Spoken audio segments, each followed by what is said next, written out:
It's 11:47 p.m. on a Tuesday.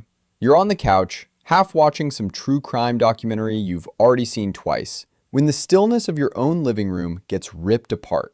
3 heavy, fast knocks. Not the casual tap of a neighbor, not a package delivery. These are knocks that mean business. Boom, boom, boom.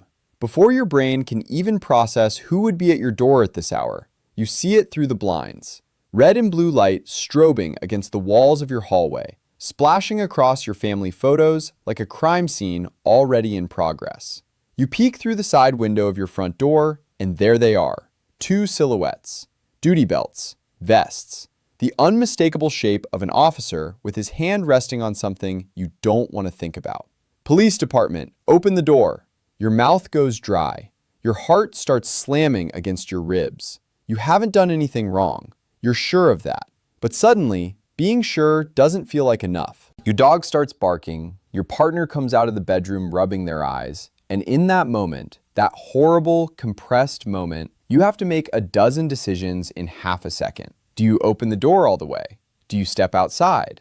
Do you let them in? Do you say yes to anything?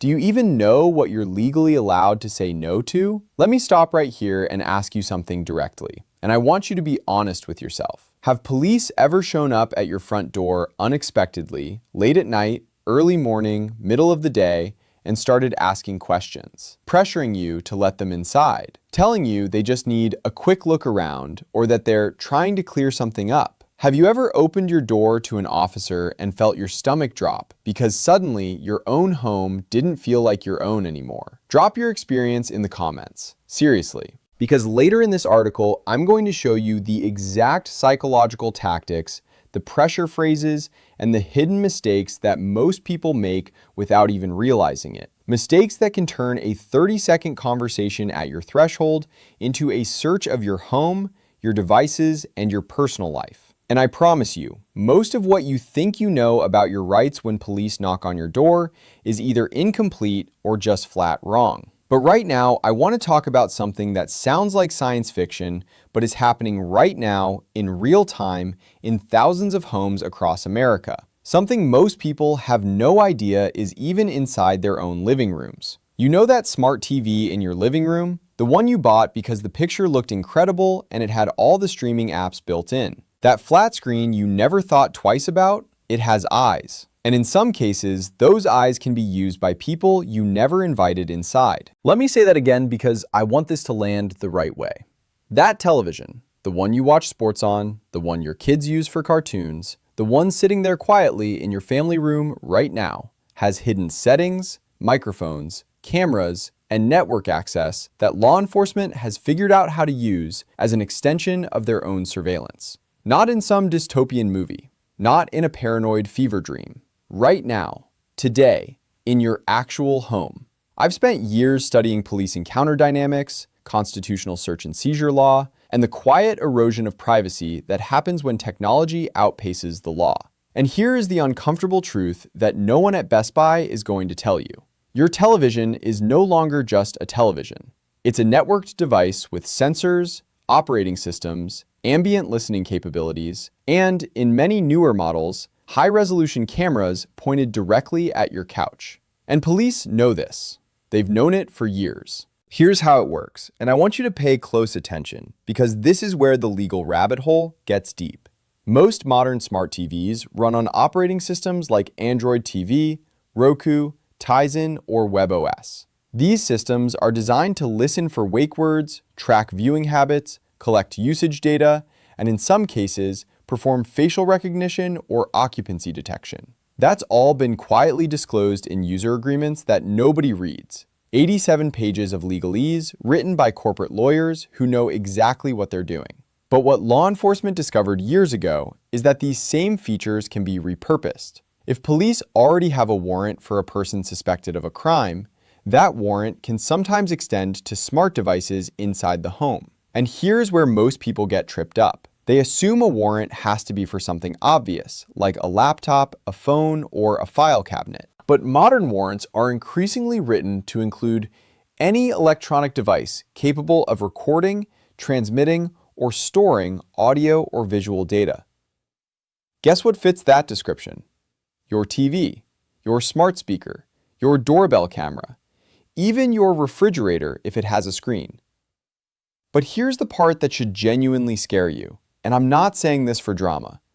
I'm saying this because I've read the court filings and the police training materials. Law enforcement can sometimes obtain data from your smart TV without you ever knowing they asked for it. Companies like Vizio, Samsung, and LG have been sued for collecting viewing data without proper consent. That data, timestamps, channel changes, when the TV is on or off, ambient audio snippets captured by the microphone, can all be subpoenaed. And in some cases, officers don't even need a traditional warrant. They can use a national security letter, a grand jury subpoena, or something called a pen register order that technically only captures metadata, but often ends up capturing much more. I want you to imagine a scenario. Police are investigating a crime in your neighborhood. They have no evidence against you, none. But they knock on your door at 9 p.m., and while you're standing there, nervous, stammering, trying to be polite, one of the officers glances past your shoulder into your living room. He sees your TV is on. In that split second, he notes the make and model. Later, without your knowledge, he requests data from the manufacturer showing exactly when that TV was active, what apps were running, whether the camera was engaged, and sometimes, depending on the settings and the company, a snippet of the last audio command the TV heard. That is not theory. That has happened in criminal cases across the country. So let me show you exactly how to turn this off. And when I say turn it off, I don't mean just navigating to some settings menu and hoping for the best.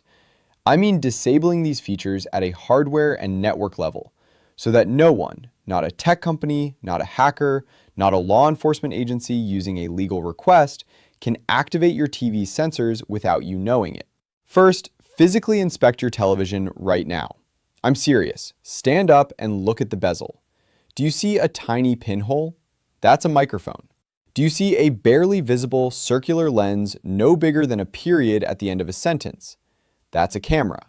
On many smart TVs, the camera is recessed and almost impossible to see unless you're looking for it. Some manufacturers stopped putting visible cameras on the front after public backlash, but they still include ambient light sensors that can detect movement and occupancy. Others tucked the camera into the bottom chin of the television, facing slightly upward toward the seating area. Once you've located the hardware, here is your first and most effective step: black electrical tape. Not painter's tape, not masking tape. Electrical tape, because it's opaque and adhesive enough to stay put, but won't leave residue on most surfaces. Cover the camera lens completely. I don't care if you think you never use the camera. I don't care if you've never even seen a video call app on your TV. Cover it. The only way to be certain no one is watching through that lens is to physically block it. For the microphone, it's trickier because tape over a tiny hole won't always block sound effectively. Sound waves are smaller than you think. Instead, go into your TV's settings and find the voice recognition or voice assistant section. On Samsung TVs, it's under voice recognition settings. On LG, it's buried in all settings under General, then AI service. On Vizio, you're looking for voice control or listening mode. Disable everything in that menu. Do not just turn off voice wake up. Turn off voice recognition entirely. Uncheck any box that says permit voice data collection. Opt out of everything. But here's what the manufacturers don't tell you. Disabling the microphone in the settings menu does not always disconnect the microphone at the hardware level. In many televisions, the microphone remains active for system functions even after you've supposedly turned it off. The only way to truly disable it is to open the back panel and physically disconnect the microphone ribbon cable from the motherboard. I understand that voids your warranty. I understand it sounds extreme. But ask yourself this: is your privacy worth more than a 1-year warranty on a television you'll replace in 5 years anyway? Only you can answer that. I'm just telling you what actually works. Now, the network side of this equation is where most people make catastrophic mistakes. Your smart TV is connected to your home Wi-Fi. That means it's constantly phoning home to servers owned by the manufacturer, by advertising networks, by analytics companies, and by whoever wrote the firmware. Every time you turn the TV on, it sends a packet of data. Every time you switch inputs, it sends another packet. Every time the ambient microphone picks up a sound, even if it's not a wake word, that data is often stored temporarily and then uploaded during the next sync cycle. Police can request that data. And here's the legal nuance that will make your head spin. The Supreme Court has ruled in cases like Carpenter versus United States that accessing certain types of location data requires a warrant because of the mosaic theory of privacy, that individual data points, when aggregated, reveal far more than any single data point ever could. But lower courts are all over the place when it comes to smart TV data. Some judges treat it like a phone record, easy to get with a subpoena, and others treat it like a search of the home itself, warrant required. The result is a legal patchwork where your rights depend entirely on which federal district your home happens to be in. So stop relying on the courts to protect you. Take control yourself. Put your smart TV on a separate VLAN or a guest network segment with no access to your main devices. If you don't know what that means, here's the practical version. Go into your router settings and create a separate Wi-Fi network just for smart home devices. Then connect your TV to that network, not to your main network where your computers, phones, and private files live. On most modern routers, this is a checkbox in the guest network settings. It takes 30 seconds and creates a physical barrier between your TV and everything else in your digital life. Then, and this is critical, disable Universal Plug and Play, UPnP, on your router. UPnP is a protocol designed to let devices auto-discover each other on a network. It's also a massive security vulnerability because malware and unauthorized users can use UPnP to punch firewall. Police don't need UPnP to get data from your TV, but hackers and forensic tools do. Turn it off. Now let me walk you through something even more invasive, because I want you to fully understand what we're dealing with here. Some smart TVs made by major manufacturers include a feature called Wi-Fi Direct or screen mirroring that turns your television into a wireless hotspot. When that feature is enabled, any device within range can potentially connect to your TV and, depending on the implementation, access onboard storage or send commands. There are documented cases of law enforcement using portable forensic devices that impersonate legitimate smart TV services to extract data from televisions during the execution of a warrant. The TV thinks it's talking to a Netflix server. In reality, it's dumping logs, cached audio, and usage patterns directly into a detective's portable hard drive. The fix for that is simple but annoying. Disable Wi-Fi Direct. Disable screen mirroring unless you're actively using it. Turn off any feature labeled Device Discovery or Allow New Connections. If you want to be truly paranoid, and at this point I think paranoid is just another word for paying attention, go into your TV's factory service menu and disable the entire wireless adapter. On many televisions, holding a specific button combination on the remote during startup will give you access to a hidden engineering menu.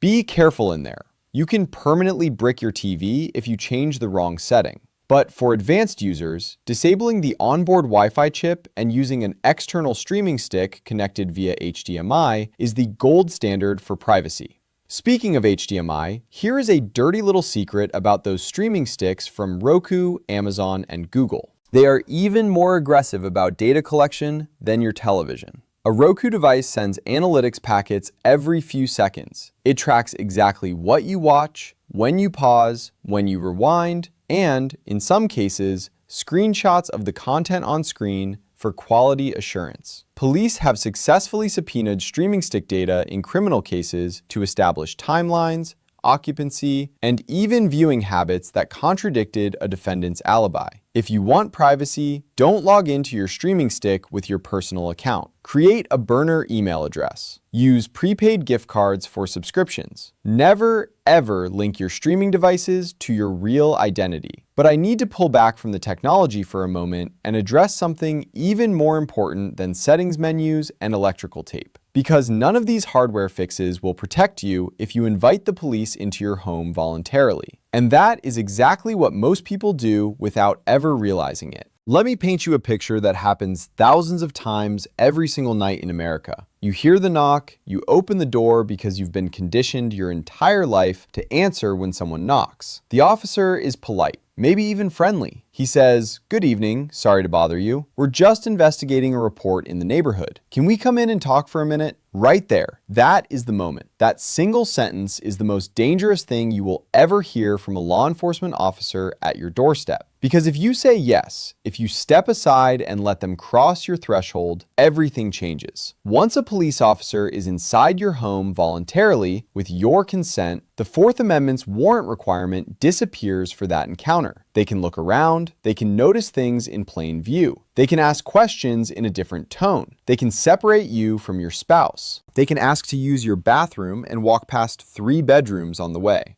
They can say, "You don't mind if I have a quick look around, right?"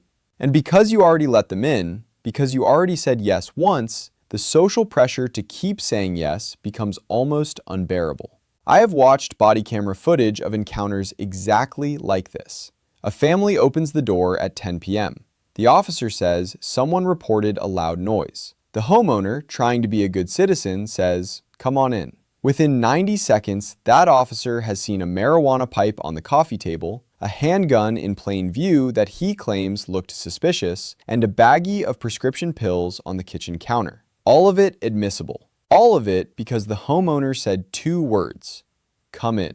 You do not have to open your door all the way. You do not have to step outside. You do not have to let anyone enter your home without a warrant signed by a judge based on probable cause. And if an officer tells you that they just need to clear the residence for officer safety, you have the right to say, "I do not consent to any search. If you have a warrant, please slip it under the door or hold it to the window. Otherwise, please leave." Most people will never say that because saying that feels confrontational. It feels like you have something to hide. And that is exactly what police are counting on. They know that polite, law-abiding citizens are terrified of appearing rude. They know that middle-class homeowners especially will bend over backward to be accommodating. They know that innocent people assume cooperation is always the right answer, and they use that assumption like a crowbar to pry open your privacy rights. Here's the truth that no officer will ever tell you while standing on your porch. If they really needed to get inside your home urgently,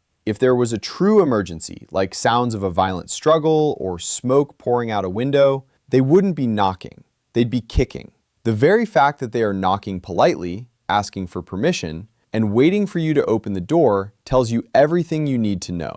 They don't have a warrant. They don't have exigent circumstances. They have nothing except your willingness to voluntarily surrender your rights. And that brings me back to the television in your living room. Because even if you keep the door closed, even if you never let an officer cross your threshold, that television is still sitting there, recording data, listening for sounds, and phoning home to corporate servers that have already proven they will cooperate with law enforcement. The hidden settings I've shown you today, the microphone disabled, the camera tape, the separate network, the disabled UPnP, the turned off Wi-Fi direct, those are your real protection.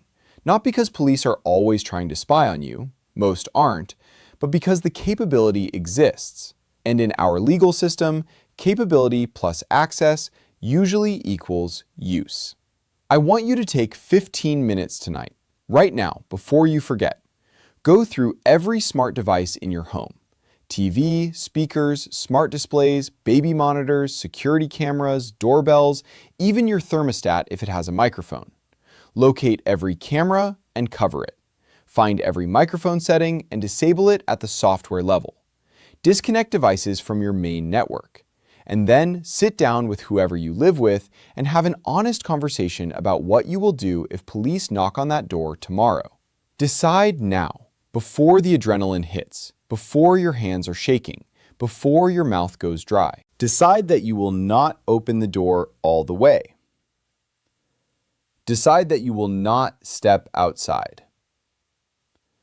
Decide that you will not say "come in" under any circumstances without a warrant. Decide that the only words coming out of your mouth will be, "I do not consent to any search. If you have a warrant, please show me. Otherwise, I need you to leave." That is not being difficult. That is not being uncooperative. That is not having something to hide. That is exercising the rights that people have gone to prison to secure for you. Those rights mean nothing if you throw them away at the first knock. Go check your TV settings right now. Cover that camera. Disable that microphone. And remember, your front door is not an invitation. It is a boundary. And boundaries only work if you defend them.